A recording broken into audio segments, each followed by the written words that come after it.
देणाऱ्याने असे द्यावे की घेणाऱ्याला जन्मभर पुरावे. येणाऱ्याने असे यावे की आपल्यांचेही आयुष्य फुलावे. जाणाऱ्याने असे जावे की कीर्तिरूपी मागे उरावे. जगावे असे स्वच्छंदी की बघणाऱ्याचे हात जुळावे.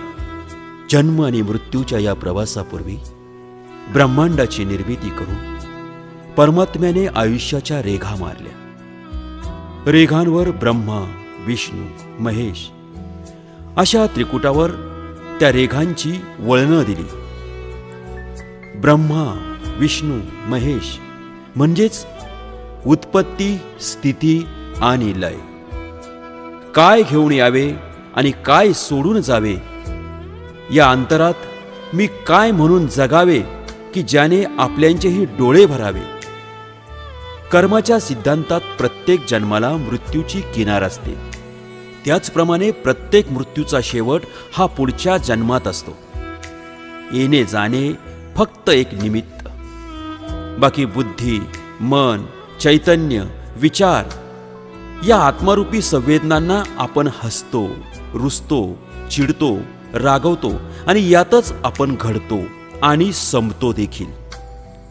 परंतु काही आत्मे मात्र अजरामर होतात, ते त्यांच्या आचार, विचार आणि त्यांच्या हातून घडणाऱ्या कार्याने. मग पाठीमागे शिल्लक राहतो तो फक्त आठवणींच्या बेरीज वजाबाकीचा खेळ. असेच एक अजरामर आत्मा घेऊन आपल्यात वावरणारे सर्वांचे लाडके दादा उर्फ सुरेश कृष्णा कोठावदे.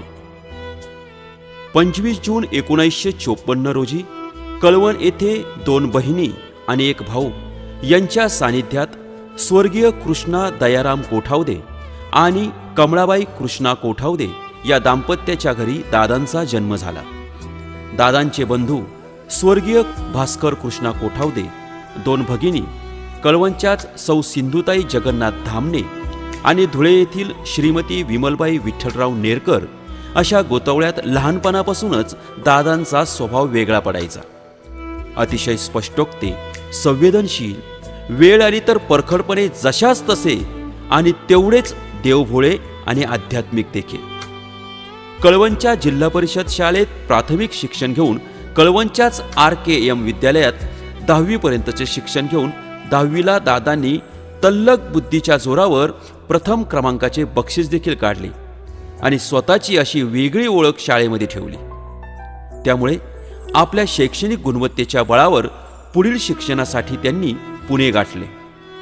त्यावेळची 11वी त्यांनी पुण्याच्या आबासाहेब गरवारे कॉलेजमध्ये पूर्ण करून नाशिकच्या पंचवटी महाविद्यालयात D.Pharmची पदवी घेतली आणि पदवीची शिदोरी घेऊन दादा आयुष्य नावाच्या मैदानात कर्तव्य आणि जबाबदारीच्या संस्कारांनी उतरले. कामातील चिकाटी, व्यवहार ज्ञान आणि आयुष्याची कारकीर्द या उत्तरेकडच्या नक्षत्रासारखी सतत टिमटिमत राहावी म्हणून अपार कष्टांची तयारी घेऊन दादा व्यवहारात उतरले आणि त्यांच्यातील हुशारी आणि प्रामाणिकपणा घेऊन आज खेड्यातील स्वर्गीय रामदास सुपडू येवला आणि स्वर्गीय देवकाबाई रामदास येवला यांच्या हरहुन्नरी आणि हुशार कन्या शैलजा रामदास येवला यांच्याशी 1977 मध्ये दादांचा विवाह मोठ्या उत्साहात पार पडला आणि शैलजा काकोंच्या रूपाने दादांच्या रथाला यशाचे दुसरे चाक जोडले गेले आणि खऱ्या अर्थाने दैनंदिन व्यवहार आणि सुखसुविधातच आयुष्याला गती आली. काळाच्या गतीला कर्माच्या गतीची जोड मिळाली की पुण्याचा साठा हा पावलोपावली वाढत जातो. याचेच फळ म्हणून दादांना 2 मुले आणि 1 मुलगी असे अपत्य झाले आणि दादांच्या आयुष्याला आनंदाचे तोरण बांधले गेले. पण आता मात्र जबाबदारी आणखीनच वाढल्याने दादांनी परिस्थितीशी 2 हात करण्याचे ठरवले. कितीही अडचणी आल्या तरी मागे हटायचे नाही, हेही दिवस जातील याच मंत्राला घेऊन दादा आयुष्य जगत होते. मुलांना उच्च विद्याविभूषित शिक्षण देत होते. म्हणूनच दादांच्या पुण्याईने आणि अपार कष्टांनी दादांच्या मुलामुलींनी देखील त्यांना साथ दिली आणि आज दादांच्या मुलामुलींनी आपल्या कर्तृत्वाच्या बळावर व दादांच्या मार्गदर्शनाखाली आपापल्या उद्योगधंद्यात गरुडझेप घेतलेली आहे. दादांचे चिरंजीव श्री राहुल सुरेश कोठावदे उर्फ आबा यांचे कृष्णा ऑटोमोटिव्ह नावाने उद्योगाचे मोठे प्रस्थ आहे, ज्याचे उद्घाटन परमपूज्य अण्णासाहेब मोरे यांच्या शुभ हस्ते झाले. तर युवा उद्योजक म्हणून नवजीवन मेडिकलचे संचालक श्री गणेश सुरेश कोठावदे यांनी वैद्यकीय सेवेत आपली ओळख निर्माण केली आहे. तर दादांची कन्या सौ शीतल सुहास शिरोडे पुण्यामध्ये गुण्या गोविंदाने आपल्या परिवारासोबत संसार सुख घेत आहे. कुटुंब, जबाबदाऱ्या, उद्योगधंदे हे सर्व सांभाळत असताना दादांनी कळवणची अर्थवाहिनी म्हणून ओळखली जाणारी कळवण मर्चंट बँक या बँकेचे संस्थापक स्वर्गीय कृष्णा दयाराम कोठावदे, जगन्नाथ भिका सोनजे, एकनाथ काळू जाधव उर्फ आबासाहेब यांच्या पावलावर पाऊल ठेवून 1992 मध्ये कळवण मर्चंट कोऑपरेटिव्ह बँकेवर दादा बिनविरोध निवडून आले आणि 1992 ते 2015 पर्यंत सभासदांनी दादांची काम करण्याची पद्धत, पैशांचे, ठेवीचे आणि कर्जाचे योग्य नियोजन बघून दादांना वेळोवेळी बहुमताने निवडूनही दिले आणि अक्षरशः 23 ते 25 वर्ष दादांनी कळवण मर्चंट कोऑपरेटिव्ह बँकेचा कार्यभार यशस्वीपणे सांभाळला. त्या काळात 1996 मध्ये यशस्वी चेअरमन म्हणून धुरा सांभाळत असताना सन 2002 ते 2003, सन 2011 ते 2012 यामध्येही दादांनी चेअरमन म्हणून पद भूषवले आहे. आणि याच दरम्यान दादा चेअरमन असताना बँकेला 50 वर्ष पूर्ण झाल्याने बँकेच्या सुवर्ण महोत्सवी वर्षी दादांनी कळवणच्या पंचक्रोशीत कीर्तन सोहळ्याचे आयोजन केले होते. न भूतो न भविष्यती अशा या सुवर्ण महोत्सवी सोहळ्याचे आजही अनेक मान्यवर तोंड भरून कौतुक करीत असतात. बँकेचे चेअरमन म्हणून पदे भूषित असताना आपल्या लाडशाखीय वाणी समाजाच्या संस्थेचे देखील दादांनी अध्यक्ष म्हणून काम बघितले आहे आणि त्याचीच कृतज्ञता म्हणून आजचा हा सोहळा आपल्याच समाजाच्या इमारतीत होतोय ही दादांच्या कार्याची खरी पावतीच आहे. त्यासोबतच कळवण तालुका केमिस्ट अँड ड्रगिस्ट असोसिएशनचे माजी अध्यक्ष आणि नाशिक जिल्हा केमिस्ट अँड ड्रगिस्ट असोसिएशनचे माजी जिल्हा पदाधिकारी म्हणूनही दादांनी कार्यभार सांभाळला आहे.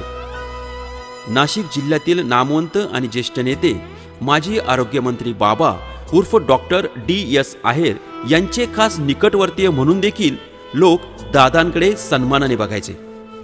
समाजसेवेचा प्रचंड ध्यास असलेल्या दादांनी कळवण ग्रामपंचायतमध्ये माजी सरपंच म्हणून देखील काम पाहिले आहे. असे हे अष्टपैलू व्यक्तिमत्व असलेले दादा आणि त्यांची भव्य दिव्य कारकिर्दीची वाटचाल बघितल्यावर आपल्या लक्षात येते की ही कोणी सामान्य माणसं नव्हती, तर ती देवाने पाठवलेली आपल्या आनंदासाठीची विभूतीच होती. ब्रह्मांड नायक श्री स्वामी समर्थ महाराजांचे निस्सीम सेवेकरी असणारे दादा दरवर्षी पंढरपूरच्या पांडुरंगाच्या दर्शनाला देखील जात होते. सोबतच चारी धामही दादांनी पूर्ण केले आहे. दादा त्यांच्या वाट्याला आलेले आयुष्य भरभरून जगले, आनंदाने जगले, आनंद आणि सुख देऊन जगले. पण दुसऱ्यांना आनंद देण्याच्या गर्तेत मात्र दादांचे स्वतःकडेच दुर्लक्ष झाले आणि दादांची उतरत्या वयात तब्येत खालावली. गेल्या 7-8 वर्षापासून दादा अंथरुणावर होते. परंतु शैलजा काको आणि त्यांच्या मुलांनी दादांची अगदी देवासारखी सेवा केली.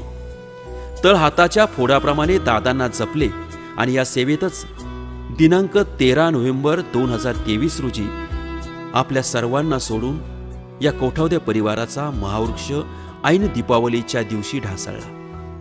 लख लख असणाऱ्या या घरामध्ये अचानक अंधार झाला. घरातल्या कर्त्या पुरुषाचा दिवा विझला. कोठावदे परिवाराचा हा महावृक्ष ढासळला.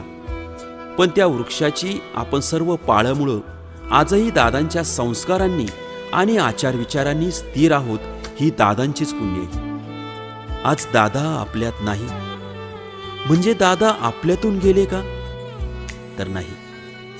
माणूस हा फक्त देहाने आपल्यातून नाहीसा होतो, परंतु त्याचे आचार, त्याचे विचार, त्याचे आदर्श, त्याच्या सुखद आठवणी मात्र आयुष्यभर आपल्यासोबत सावलीप्रमाणे ठाम असतात. दादा जगले, भरभरून जगले. दादांनी दिले, भरभरून दिले. पण दादांनी जाताना तुम्हा सर्वांना देऊन सार सोडून गेले. आपल्या शेजारची एक जागा मात्र दादा रिकामी ठेवून गेले. ही रिकामी झालेली जागा संपूर्ण कोठावदे परिवाराला आणि दादांवर आतोनात प्रेम करणाऱ्यांना एखाद्या दीपस्तंभाप्रमाणे सदैव हाकारीत राहील. आणि दादांच्या या विचारांचा आणि संस्कारांचा हा प्रवास पुढच्या पिढीच्या माध्यमातून सदोदित पुढे चालूच राहील. हीच दादांना भावपूर्ण श्रद्धांजली.